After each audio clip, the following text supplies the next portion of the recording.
अपने YouTube channel edu मस्ती mix up पर हार्दिक स्वागत है। आज हम इस फार्मूला सीरीज के दूसरे वीडियो में अपने बायोनॉमियल एक्सपेंशन या बायोनॉमियल थ्योरम के आगे के फार्मूलों को देखेंगे। मैं आशा करता हूं कि आपने पहले वीडियो को देखा होगा और उसमें के फार्मूले आपको अच्छे लगे होंगे। आइए अब हम दूसरे फार्मूलों को देखते हैं। इसमें आज हमारा पहला फार्मूला होगा कैंसलेशन ऑफ टर्म्स। ये जनरली क्वेश्चन कभी कभी आ जाते हैं और ये बहुत इंपॉर्टेंट दो सीरीज हैं। कैंसलेशन ऑफ टर्म, जिसमें सेम सीरीज में केवल प्लस और माइनस का डिफरेंस होता है। अगर हम a plus x to the power n plus a to the power a minus x to the power n का एक्सपेंशन कर उसको जब सॉल्व करते हैं तो हमें 2 times n C zero a to the power n x to the power zero n C two a to the power n minus two x two plus n C four a to the power n minus four into x to the power four. यानी generally हम कहें तो हमें even terms की series मिलती है, और अगर यहीं हम बीच में माइनस का प्रयोग करें तो हमें 8 टर्म की सीरीज मिलती है। यह एक्सपेंशन आप अपने से दोनों को खोलकर दोनों फार्मूलों का एक्सपेंशन करके आप प्रसार करके उसको माइनस करके आप भी ऐसे फार्मूले को प्राप्त कर सकते हैं। अब हम कुछ बायोनॉमियल एक्सपेंशन की कुछ इंपॉर्टेंट प्रॉपर्टी को देखेंगे। अब इसमें हम फार्मूला नंबर 6 की तरफ चलते हैं। 1 plus x to the power n equals n C zero plus n C one x plus n C two x square plus n C three x cube plus dot dot dot होता है। ये आपको बता दिया गया है। अब इसमें हम यक्स के स्थान पर एक या माइनस एक रख कर देखेंगे तो हमें निम्न फार्मूले प्राप्त होते हैं, जिसमें पहली प्रॉपर्टी या इसे प्रॉपर्टी के रूप में भी यूज किया जा सकता है कोफिशिएंट्स ऑफ बायनॉमियल की प्रॉपर्टी के रूप में n C zero plus n C one plus n C two plus n C three till n C n is equals to two to the power n. अगर हमें क्रमागत रूप से मिले 0 1 2 3 4 टिल एन तक तो उसका सम होता है 2 टू द पावर एन। अगर यहीं पर हम माइनस वन रख दें तो हमें जो सीरीज मिलती है n C zero minus n C one plus n C two minus n C three plus n C four equals to zero. और अब हम सम का देखते हैं n C zero plus n C two plus n C four plus n C six plus dot dot dot, तो ये हो जाएगा 2 to the power n minus one. और अगर वहीं n C one n C three n C five n C seven का sum देखते हैं तो 2 to the power n minus one इसका भी होता है। अब हमने इसे एक इक्वेशन बना लिया, इक्वेशन 2। अब हम इसके और यूज़ देखते हैं बाय डिफरेंशिएटिंग इक्वेशन 2। इक्वेशन 2 अभी तक आपने डिफरेंशिएशन पढ़ लिया होगा। अब हम देखते हैं डिफरेंशिएट करने पर n पहले आ जाता है और पावर में से एक कम हो जाता है, n into one plus x to the power n minus one. और चर जहाँ पर संख्या या न्यूमेरिक वैल्यू होती है उसका डिफरेंशिएशन हमेशा जीरो होता है, तो इसका डिफरेंशिएशन जीरो। यक्स का differentiation one n C one, x square का 2x n C two dot dot dot. इसी प्रकार से अब इस फार्मूले में भी हम यक्स की वैल्यू वन और माइनस वन पुट करके देख रहे हैं तो हमें दो फार्मूले मिल जा रहे हैं। ये सब प्रॉपर्टी अगर हम याद रखेंगे तो कॉम्पिटिटिव एग्ज़ाम में हमें बहुत सहायता मिलेगी अच्छे प्रश्नों को करने में। अब देखिए by multiplying x in equation 2, equation 2 में हम यक्स से मल्टीप्लाई कर रहे हैं तो हमें एक नई इक्वेशन मिल रही है। फिर उसका डिफरेंशिएशन कर रहे हैं तो एक और नई इक्वेशन मिल जा रही है। इसमें वन और माइनस वन रख देने पर दो हमें फार्मूले और मिल जा रहे हैं जो आप देख सकते हैं। 1 into n C zero plus 2 into n C one plus 3 into n C two dot dot dot. तो इसका मान होता है n into two to the power n minus one plus two to the power n। इसी तरीके से दूसरे का मान जीरो होगा। अब इसमें इंटीग्रेशन का भी यूज किया जा सकता है। इसमें इन फार्मूलों में इंटीग्रेशन का भी यूज किया जा सकता है। इंटीग्रेशन में आप देख सकते हैं कि हम दोनों साइड का इंटीग्रेशन करेंगे। Integration x to the power n d x का फार्मूला आपने पढ़ रखा होगा, x to the power n plus one upon n plus one.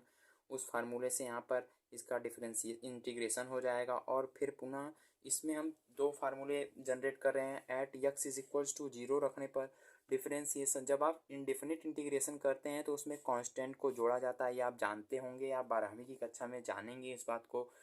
तो सारी वैल्यू को जीरो रखने पर, यक्स की वैल्यू जीरो रखने पर सभी में यक्स मिल रहा है तो यक्स वाले टर्म जीरो हो जाएंगे।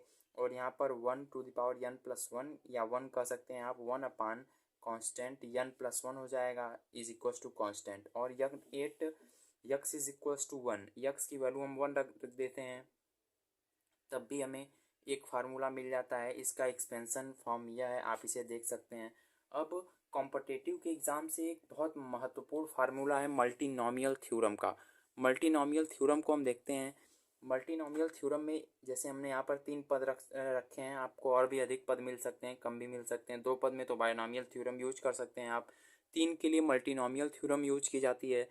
X plus y plus z to the power n equals summation factorial n upon x की पावर R1 इंटू वाई की पावर R2 इंटू जेड की पावर R3। आप जो पावर के रूप में लिखते हैं उन्हीं का नीचे फैक्टोरियल लिखना पड़ता है।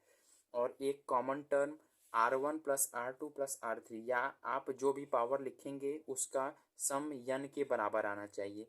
नंबर ऑफ टर्म्स यहाँ पर n प्लस 2C2, या ये फार्मूला होता है n प्लस R-1 CR-1। तो R की वैल्यू 3 रख देंगे तो यहाँ पर हमें यह मिल जाएगा। अब आगे हमने 4 टर्म को भी रखकर आपको दिखाया है। मल्टीनोमियल थ्योरम का यूज बहुत जगह होता है, आप इसका फार्मूला आसानी से याद कर सकते हैं। अब हम आपको 8वां फार्मूला दिखाते हैं।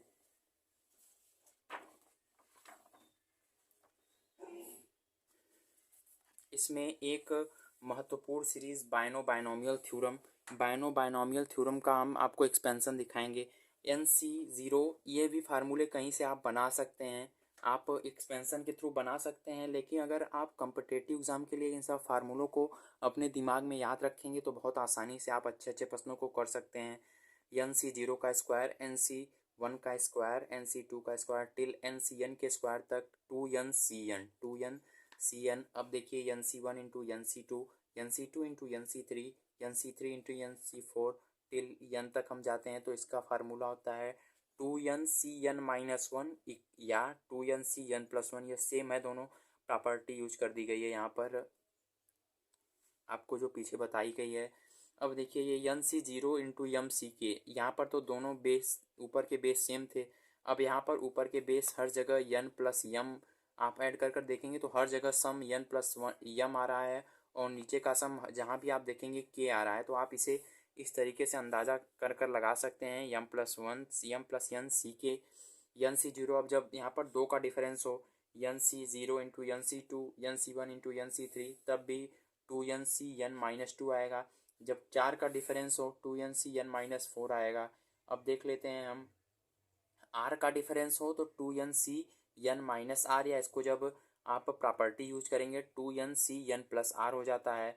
यह एक K plus 1CK, K plus 2CK, जब नीचे का टर्म कोफिशिएंट जो है वह कांस्टेंट और ऊपर एक एक ऐड होता जा रहा है तो K प्लस N+1 होता है और नीचे CK+1 होता है, जिसका formula K plus N+1 CK+1 हो जाता है।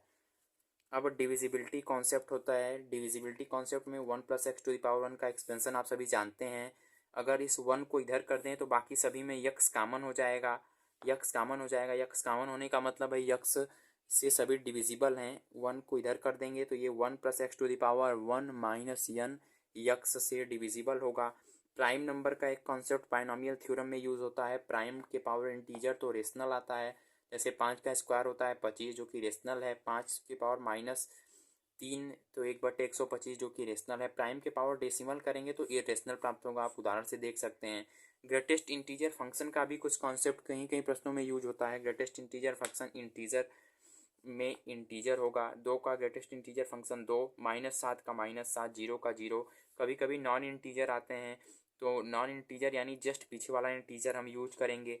2.1 का ग्रेटेस्ट इंटीजर फंक्शन 2, -1.2 का -2। अगर आपको इसे या इस तरीके से नहीं समझ आ रहा तो आप इसे नंबर लाइन पर बनाकर देख सकते हैं। जस्ट पीछे वाला इंटीजर 0.1 का 0, -0.1 का -1। फ्रैक्शनल पार्ट ऑफ यक्स के भी कभी कभी कुछ प्रॉब्लम देखने को मिलते हैं। X fractional part x is equal to x minus GIF x. Greatest integer function x में अगर कोई इंटीजर ऐड है उसका फ्रैक्शनल पार्ट निकालना है तो उसका फ्रैक्शनल पार्ट यक्स के बराबर होता है। 2.1 का फ्रैक्शनल पार्ट हो जाएगा 0.1 और -2.1 का फ्रैक्शनल पार्ट होगा 0.9, क्योंकि फ्रैक्शनल पार्ट कभी निगेटिव नहीं होता। अब देखिए बायनोमियल थ्योरम के इतने सभी फार्मूले आपने पढ़े, आप सोच रहे होंगे हम ये सब फार्मूले पढ़ क्यों रहे हैं। तो इन सब फार्मूलों का कुछ अप्लीकेशन होता है, जैसे कि टू फाइंड रिमाइंडर फाइंड करने में, फॉर फाइंडिंग लास्ट डिजिट, संख्याओं के लास्ट डिजिट फाइंड करने में to find integral and fractional part, integral और फ्रैक्शनल पार्ट को हल करने में। अब ये सब हमारे सामान्य अध्ययन में नहीं आता, कॉम्पिटिटिव लेवल की तैयारी में इन सब हमें पढ़ने होते हैं, लेकिन रिमाइंडर का कॉन्सेप्ट हम कभी कभी पढ़ना चाहते हैं, तो आइए हम देख लेते हैं। Remainder can never be negative, remainder कभी निगेटिव नहीं हो सकता। जैसे अब इसमें हम 9 अंक की जैसे 0 1 2 3 4 5 6 7 8 9 की प्रॉपर्टी को पढ़ेंगे, जिसमें 4 अंक जो होते हैं 0 1 5 और 6, ये अपनी प्रॉपर्टी या अपने कैरेक्टर को कभी नहीं छोड़ते। आप किसी भी संख्या जिसमें इकाई का अंक 0 हो, उसका चाहे जितना square, cube, to the power 4, to the power 5, to the power 100, चाहे जो कर लें, उसमें इकाई का अंक हमेशा 0 आता है। अब जो संख्या 1 है, 1 के भी आप जिस ऐसी कोई संख्या लें जिसमें इकाई का अंक 1 हो, उसका स्क्वायर कीजिए, आप क्यूब कीजिए, पावर 4 कीजिए, पावर 5 कीजिए, पावर 100 कीजिए, उसका भी इकाई का अंक 1 आएगा। उसी प्रकार 5 भी यही सेम प्रॉपर्टी फॉलो करता है और 6 भी यही सेम प्रॉपर्टी फॉलो करता है। और 3 और 9 कुछ डिफरेंट प्रॉपर्टीज़ को फॉलो करते हैं। 3 में हम देख लेते हैं, 3 ऑलमोस्ट सेम नेचर के होते हैं। 3 to the power 4m equals to 1 आएगा, लास्ट डिजिट 1 आता है। 4m प्लस 1 3 आता है, 4m प्लस 2 9 आता है, 3 के पावर 4m प्लस 3 7 आता है। अब इसको आप इसके एक्सपेंशन से देख सकते हैं। इसी प्रकार 9 का प्राप्त करने के लिए 3 का स्क्वायर, यहाँ पर 2 को अंदर कर दिया, 9 के पावर 2m यानी 1 हो जाएगा, 9 के पावर 2m प्लस 1 यानी 9 हो जाएगा। 9 में सिंपली ये दो कॉन्सेप्ट यूज होते हैं। अब हम 2 का देख सकते हैं, 2 और 4 के कॉन्सेप्ट ऑलमोस्ट सेम होते हैं। 2 to the power 4m 6, 2 to the power 4m plus 1 2, 2 to the power 4m plus 2 4, 2 to the power 4m plus 3 8। यहाँ पर नीचे आपको एग्जाम्पल दिए गए हैं, आप ये इनको इस पर अप्लाई कर देख सकते हैं। उसी तरीके से 4 7 और 8 का भी होता है। धन्यवाद। अगर आपको यह वीडियो अच्छा लगा हो तो कृपया इसे लाइक और चैनल को सब्सक्राइब एवं शेयर अवश्य करें। धन्यवाद। मिलते हैं आपसे फार्मूला सीरीज़ के अगले वीडियो में। धन्यवाद।